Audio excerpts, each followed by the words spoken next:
위대하신 주 찬양의 위대하신 주. 여러분, 대우탄금이라는 고사성어가 있습니다. 대할 대, 소우, 퉁길 탄, 검은고 금, 대우탄금.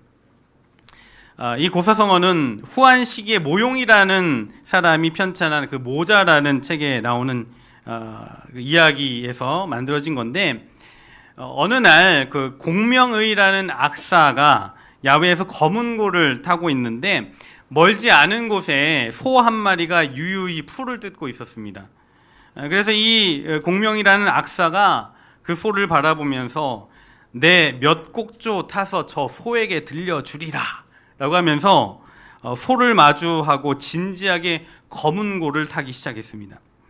한 곡조 한 곡조 타는 곡마다 너무 우아하고 아름다운 그런 선율의 곡들이었습니다. 그 음악이 흘러나오는 동안에 소는 뭐 하고 있었을까요? 머리를 숙이고 풀만 뜯어먹고 있었습니다. 뒤이어 이 공명이라는 악사가 시험 삼아서 검은고로 다른 소리를 내봤습니다.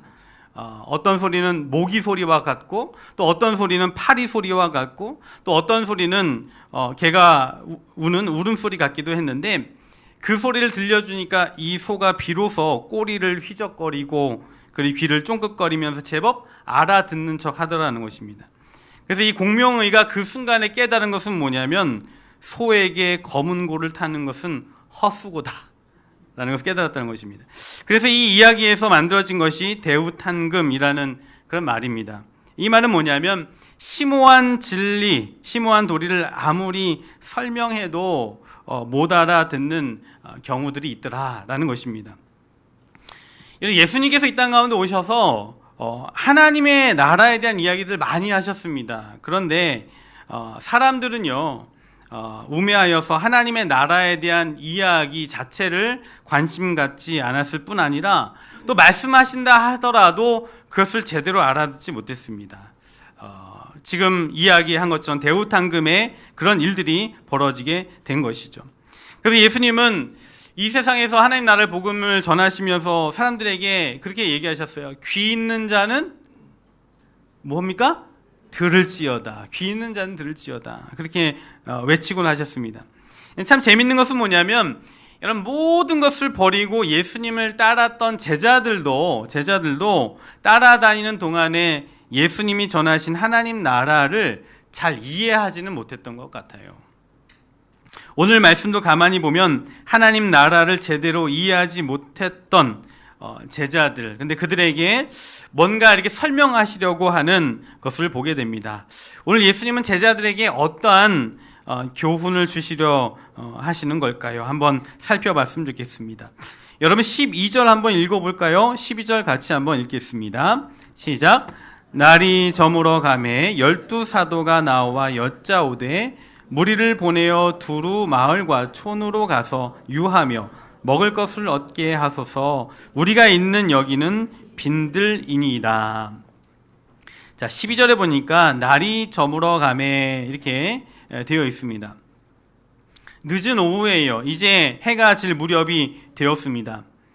많은 사람들이 예수님의 말씀을 듣기 위해서 찾아왔고, 그리고 빈들에서 예수님의 그 가르침, 하나님 나라에 대한 가르침을 듣고 있었는데 이제 날이 저물어 왔고 이제 밤이 가까우면서 중요한 문제 하나가 발생하게 됩니다.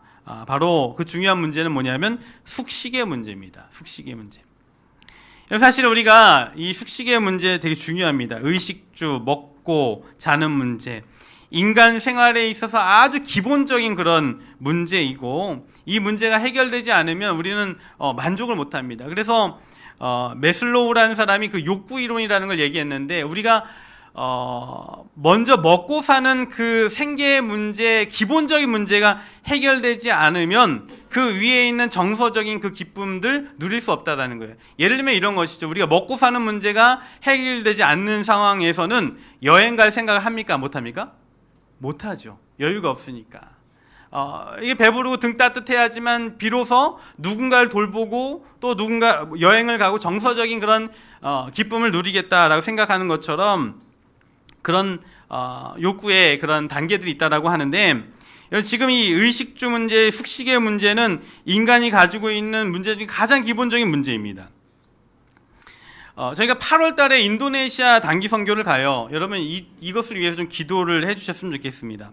근데 우리가 단기 선교를 준비하고 있는데, 여러분 선교를 떠나는 데 있어서 가장 먼저 준비해야 할 게 뭘까요? 선교 갈 때에 뭘까요? 많은 사람들이 그렇게 생각합니다. 선교를 가는 건데 그러면 그 선교지에 가서 무엇을 해야 할지 컨텐츠와 여러 가지 영적인 것들을 준비해야 한다라고 생각하실 수 있겠지만, 우리가 행정적으로 여러 가지 준비할 때 가장 먼저 준비하는 게 뭐냐면 뭘까요? 숙식의 문제예요. 먹고 자는 것, 교통, 이 문제가 해결되지 않으면 기본적으로 그 땅에 가서 활동을 할 수가 없습니다.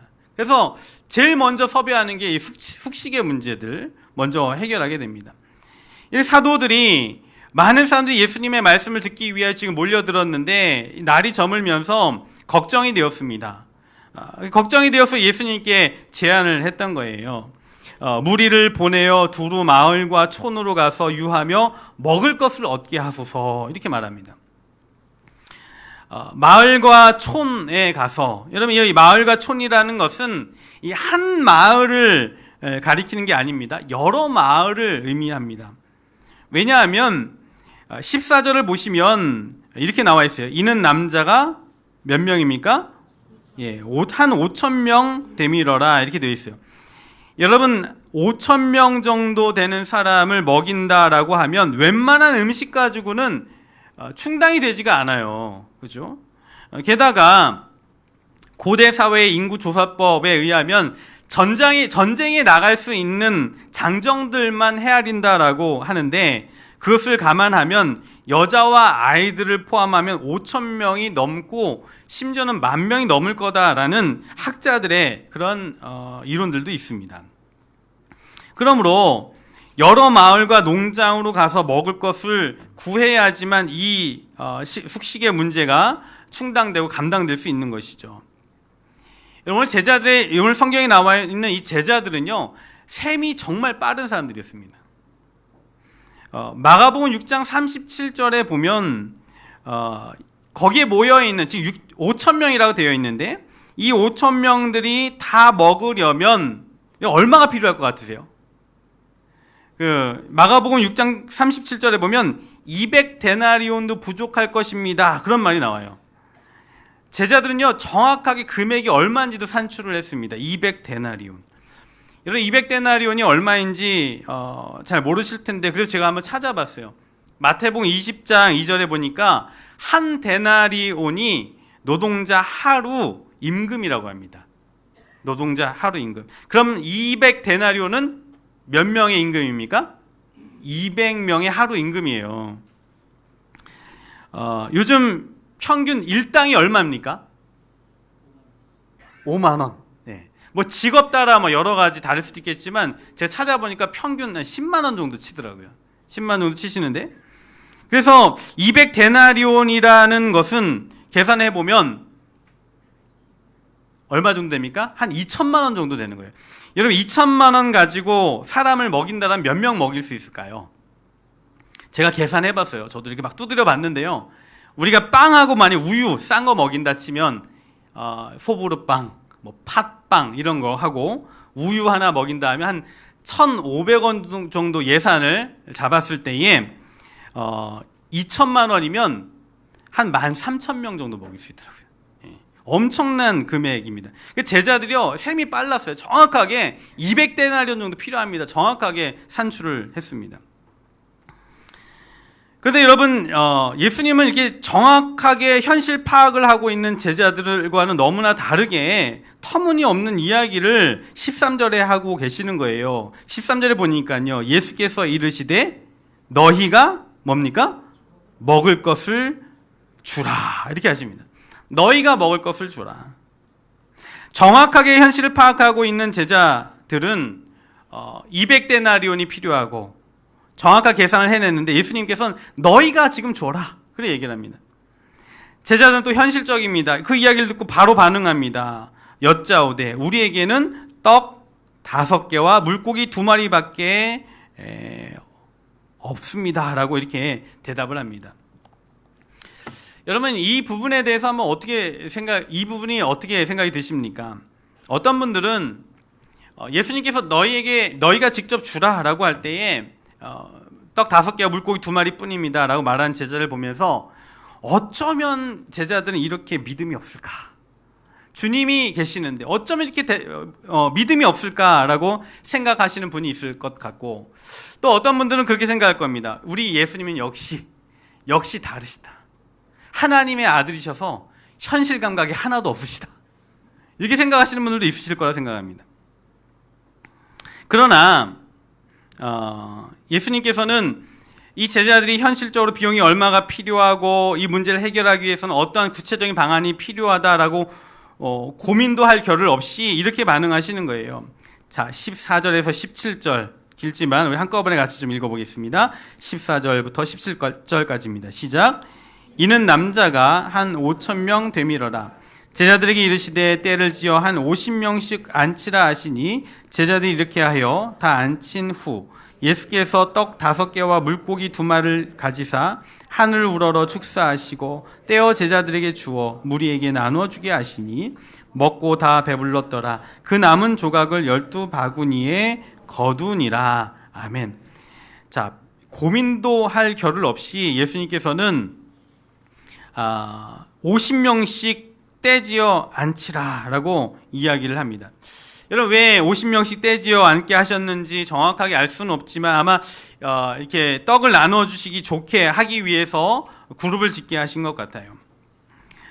여러분 예수님은 떡 5개와 물고기 2마리를 가지고 어떻게 하셨는가 하면 하늘을 우러러 축사하시고 감사기도 하셨습니다. 하나님 앞에 감사 기도 올려드리신 후에 사람들에게 나눠주게 하셨습니다. 그때에 놀라운 사건이 벌어지는 거예요. 정확하게 어떻게 이 음식이 불어났는지는 모르겠지만 오늘 성경에 보니까 그 현장에 있던 모든 사람들이 그 음식을 다 배불리 먹고 남는 기적의 역사가 나타났다라는 것입니다. 아멘이십니까? 예, 그 역사가 나타났다는 것이에요. 다른 복음서에 보면은 이 물고기 2마리와 떡 5개는 누가 가져왔는가? 어떤 소년이 가져왔다라고 기록하고 있어요. 어떤 아이가 자기가 먹으려고 도시락으로 가져온 것이에요. 물고기 2마리와 떡 5개. 그것을 주님 앞에 드렸는데 그 주님께서 그것을 가지고 기도하시자 정말 5,000명이 배불리 먹고도 또한 10,000명이 먹고도 남는 기적의 역사가 나타났다. 그래서 우리는 막 감탄을 하죠. 7마리 드렸더니 5,000명, 10,000명이 먹고도 남는 기적의 역사가 나타났다. 이렇게 계산하면 좋을 것 같아요. 아까 제가 200데나리온, 지금 현재 시가로 계산하면 얼마 정도? 2,000만 원. 예. 물고기 2마리와 떡 5개 드렸더니 2,000만 원이 생겼더라. 이러면 좀 감탄하실랍니까? 예. 그런 역사가 나타난 것이죠. 그리고 어떤 분들은 역시 우리 주님은 실망시키지 않으셨어. 기적을 베푸셔서 그 수많은 사람들의 그 먹는 문제를 해결해 주셨다. 이렇게 감탄을 합니다. 그래서 여러분, 물론 이 본문에서 어린아이의 그런 헌신, 도시락의 헌신과 또한 예수님의 그 무한하신 능력, 되게 중요한 그런 포인트임을 우리가 부인할 수는 없지만 우리가 여기서 한 가지 더 좀 생각해 보고 싶은 게 있습니다. 예수님께서 의도하시고 교훈하시려고 하셨던 것은 무엇이냐라는 거예요. 자, 여러분 아까 예수님께서요 제자들이 그렇게 말씀하셨어요. 너희가 먹을 것을 줘라. 왜 그런 얘기 하셨을까요? 예수님이 하실 거면서. 그거 물고기 2마리와 떡 5개를 가지고 5,000명, 10,000명 먹이고도 남기는 역사를 행하실 것이면서 왜 제자들에게 너희가 먹을 것을 줘라 라고 하셨을까요?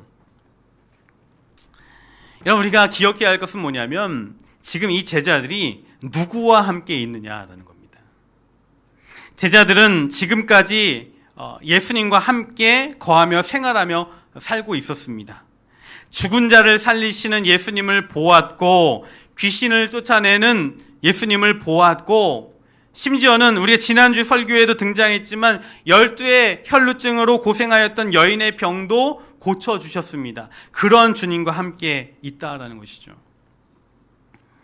예수님께 하나님의 나라의 복음을 듣고 하나님의 나라를 살아가는 것이 무엇인지 듣고 있었던 제자들이에요. 그리고 예수님과 함께 기적을 경험하였던 제자들인데 지금 근심과 걱정을 하고 있는 거예요. 200데나리온이 필요한데 물고기 2마리와 떡 5덩어리밖에 없는데 라는 등의 현실적 계산을 하고 있는 거예요. 200데나리온 이상 필요합니다. 물고기 2마리와 떡 5덩어리밖에 없습니다라는 그 대답은, 그 부정적인 그 모습은 제자들이 과연 지금 이 순간에 가져야 할 모습일까 의문을 갖게 합니다. 아마 일반적으로 예수님을 알지 못하거나 하나님의 나라의 그 복음의 그 삶의 방식을 알지 못하는 사람들에게 있어서 이 제자들의 반응은 상당히 현실적이다라고 판단할 수 있어요. 200데나리온 필요해요. 지금 이 사람들 먹이려면. 그리고 우리에게 진짜 가진 자산이라고는 물고기 2마리와 떡 5덩어리밖에 없습니다. 라고 평가하는 것, 여러분 현실적인 대답이에요. 현실적인 평가입니다. 여러분 기업을 하는 사람, 장사하는 사람들이라면 분명하게 이렇게 평가할 거예요. 지금 가지고 있는 수입이 우리가 가지고 있는 자산이 얼마이고 수입이 얼마인데 지금은 투자할 것인가 말 것인가 분명하게 판단하게 될 거예요. 그러나 기적을 경험하고 하나님의 나라의 복음을 들은 제자들에게는 이 대답이 부적절한 대답이 아닌가라는 것입니다.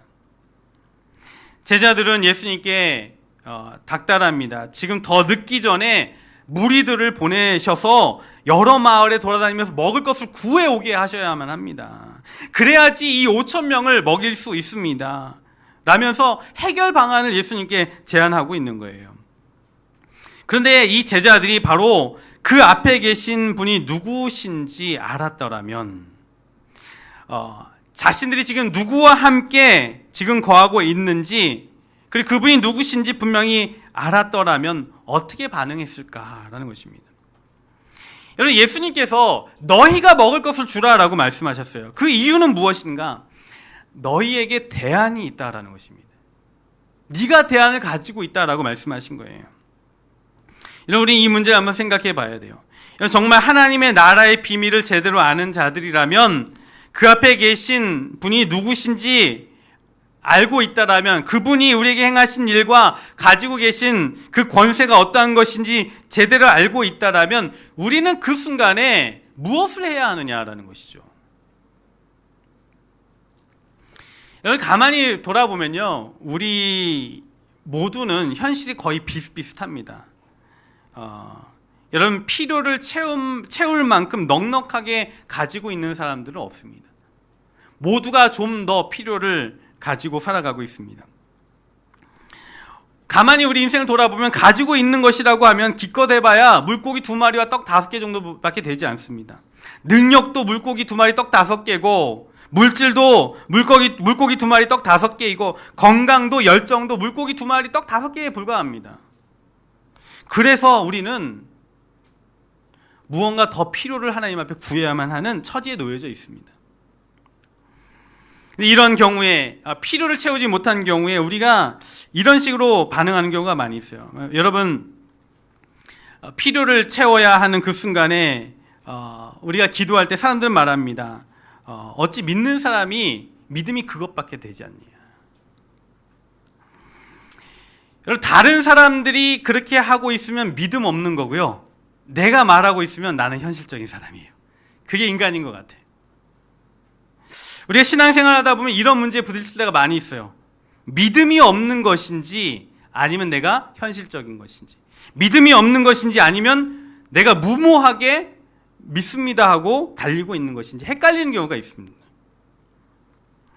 믿음을, 여러분 질문해 볼게요. 믿음을 가지고 무리해서라도 사업을 밀고 나가는 것이 믿음 있는 겁니까? 아니면 무리하지 않고 안전하게 나아가는 것이 하나님 뜻이고 믿음 있는 것입니까? 뭘까요? 우리는 자주 헷갈려요, 이 문제가. 지난 2월에 우리 분당 수지에 있는 어떤 교회에 제가 초대를 받아서 잠깐 다녀왔습니다. 사랑의 교회에서 함께 사역했던 선배 목사님 담임으로 섬기고 있는 그런 교회인데, 교회 리모델링이 끝났다고 해서 잠깐 오라고 해서 가서 교제하는 시간을 가졌습니다. 정말 멋지게 교회를 리모델링 했어요. 일단 교회가 정말 완전히 바뀌었어요. 그래서 너무 새롭게 변하니까 성도들이 다 좋아하셨다고 합니다. 그런데 말 들어보니까 은행에 한 10억 정도 빚을 대출받아서 리모델링을 했다라는 거예요. 막 제가 걱정이 되는 거예요. 제가 막 걱정이 되더라고요. 지난 월요일 날도 선배 목사님이 부임하셔 가신 교회가 있어서 리모델링 했다고 해서 초대받아 갔었는데요. 본당을 완전히 다 바꿨어요. 제 뒤에 서 있는 이 전면이 다 풀 스크린이고요. 멋지게 리모델링 했습니다. 그리고 큰 길가에 건물 3층짜리 전체를 임대를 했어요. 그리고 1층에는 브런치 카페, 2층에는 소그룹실, 새가족실, 그리고 그 지하는 청년부실. 그래서 정말 멋지게 리모델링하고 또 브런치 카페도 만들고 했습니다. 그런데 그 3층짜리 브런치 카페를 유지하는데 한 달에 3천만 원이래요. 그래서 제가 막 걱정이 되는 거예요. 우리 교회도 아닌데 막 걱정이 되는 거예요. 이거 어떻게 하려고 그러시는 거지? 여러분, 제가 믿음이 없는 겁니까? 아니면 제가 현실적인 겁니까? 헷갈리는 거예요. 그 교회 장로님이 오셔서 우리 목사님이 믿음이 크셔가지고 이렇게 하셨는데 너무 좋다라고 막 자랑을 하시는 거예요. 근데 제가 들으면서 괜찮을까? 그런 생각이 드는 거예요. 솔직히 지금 한국 교회들이 가지고 있는 그 부채 문제는 정말 큰 문제거든요. 큰 이슈가 돼가고 있거든요. 여러분, 그런 거예요. 신앙생활 하다 보면 믿음이 없는 것인지 아니면 무모한 것인지 현실적인 것인지 헷갈릴 때가 종종 있습니다. 그런데 그때 우리가 기억해야 할 것은 뭐냐면 우리가 누구냐라는 거예요. 지금 우리는 누구냐라는 것입니다. 이 본문에서 제자들은 예수님이 하나님의 나라의 복음을 전해주시는 것을 들었던 자들입니다.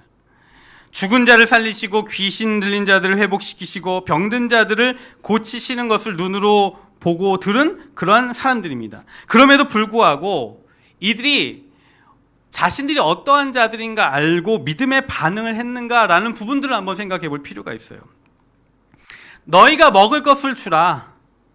이 말은 하나님 나라를 이해한 백성이라면 영적인 대안이 너희에게 있다라는 거예요. 그 대안을 너희가 직접 보여줘라. 먹고 사는 문제, 숙식의 문제, 이런 것들 계산하는 것 되게 중요하지만 하나님의 나라를 살아가는 자들로서 영적인 대안이 너희들에게 있기 때문에 너희가 먹을 것을 주라라고 말씀하시는 것이죠.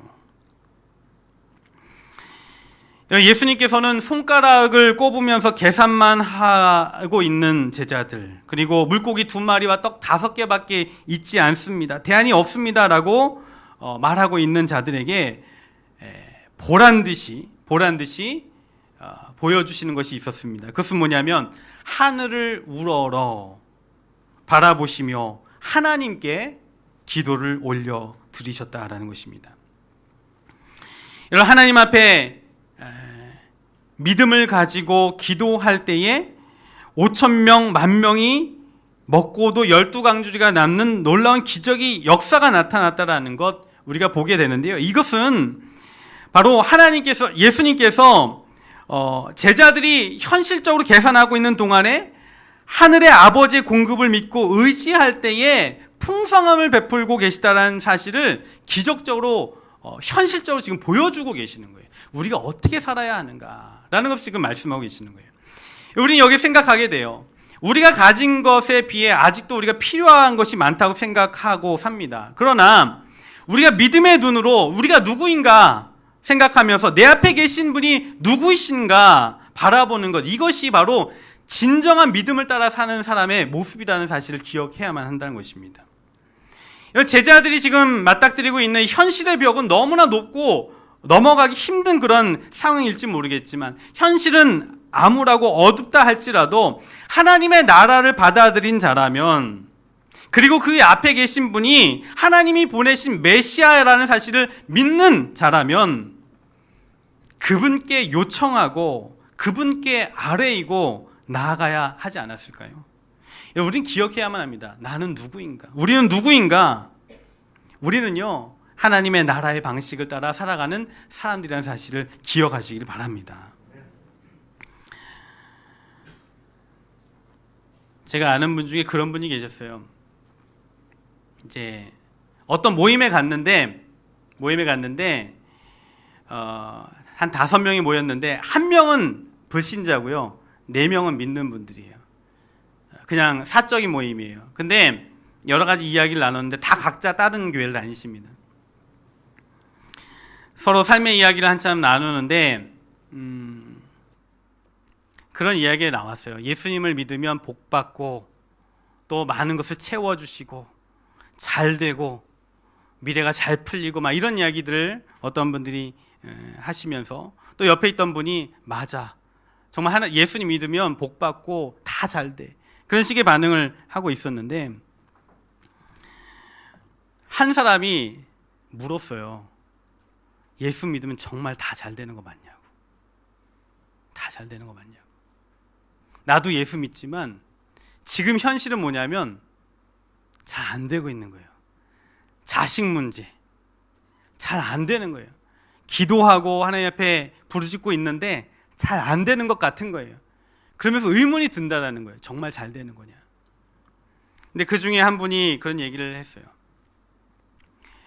우리가 예수 믿으면 잘 될 수도 있고 잘 안 될 수도 있지만 하나님의 나라를 살아가는 성도로서 하나님 나라의 방식으로 살아가는 삶으로서 다른 것 한 가지가 있는데 그것은 뭐냐면 어렵고 힘들어도 삶이 흔들리지 않는다는 거예요. 하나님이 나와 함께 하시기 때문에 끝까지 영원토록 나와 함께 하시길 것이기 때문에 그 믿는 믿음으로 나아가길 것이기 때문에 흔들리지 않는다는 것이죠. 그 이야기를 할 때 믿지 않는 사람이 그 이야기를 듣고 한마디 했습니다. 나보고 교회에 다 오라는 사람들이 너무 많다고. 근데 다 하나같이 이야기하는 게 뭐냐면 예수 믿으면 돈 많아지고 예수 믿으면 잘 되고 부자 되고 다 그런 식으로 얘기하는데 그런 생각이 들었대요. 그렇게 얘기하고 있는 예수 믿는 사람 가만 보니까 잘 못 살아. 부자 아닌 것 같아요. 자기도 먹을 만큼 있고요, 잘 살아요. 근데 뭐가 더 필요하냐는 거예요.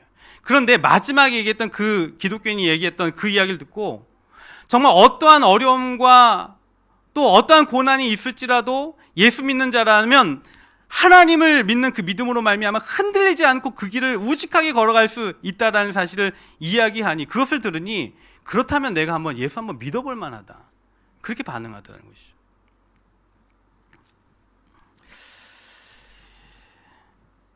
여러분, 제가 지금 이 말씀을 나누면서 우리가 한번 좀 진지하게 좀 고민하고 싶은 거예요. 우리는 누구냐라는 거예요.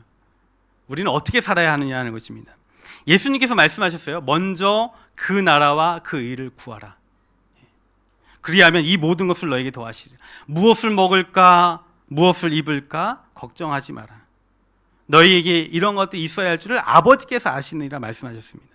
그렇게 말씀하신 이유가 뭘까요, 도대체? 여러분, 전적으로 우리가 먹고 사는 문제가 필요 없고 우리는 무조건 초월해서 살아야 하는 그 얘기하려고 하는 거 아닙니다. 먼저 그 나라와 그 의를 구하라. 이건 뭐냐면 하나님을 향한 전적인 신뢰와 절대적인 믿음이 가져다 주는 풍성함이 무엇인지 우리는 알고 살아야 한다는 것이죠.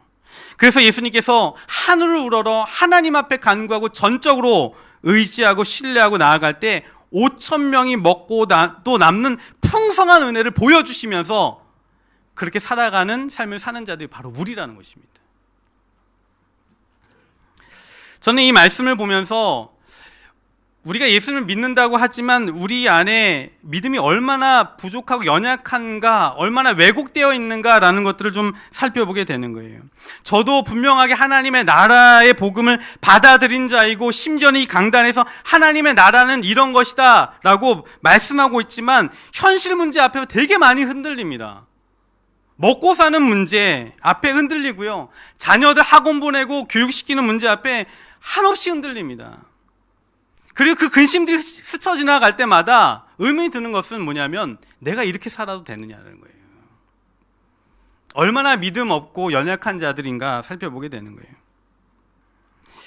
여러분, 한편으로 조금 전에 제가 말씀드린 교회를 리모델링 하는 데 있어서 거금을 들이고 했던 그 교회들, 여러분, 그 교회의 문제가 믿음의 문제인가 아니면 현실의 문제인가 비판하기에 앞서 우리가 생각해야 할 것은 뭐냐면, 정말 거기 그 성도들이, 크리스찬들이 전적으로 하나님을 신뢰하고 의지하고 있느냐, 먼저 그 나라와 그 일을 구하고 있느냐, 그 문제를 먼저 다뤄야 하는 것이죠.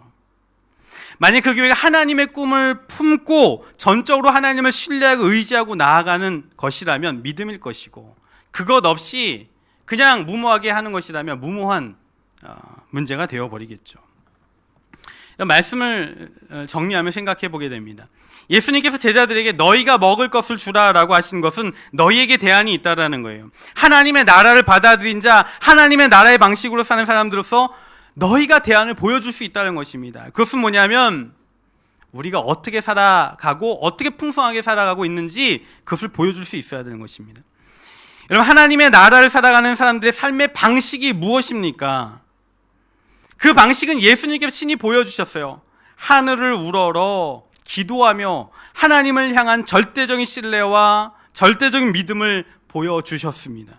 그것을 통하여 우리가 얼마나 풍성한 삶을 누릴 수 있는 것인가 말씀하고 계시는 거예요. 심지어는 하나님 앞에 절대적인 신뢰와 믿음을 가지고 올려드렸더니 우리의 아주 기본적인 문제인 먹고 사는 문제까지도 해결해 주시더라는 것이죠. 이런 그런 의미에서 하나님의 나라를 살아가는 성도들의 삶의 방식과 대안은 하나님을 향한 절대적인 신뢰와 절대적인 믿음에 근거한 진정성 있는 기도입니다. 기도.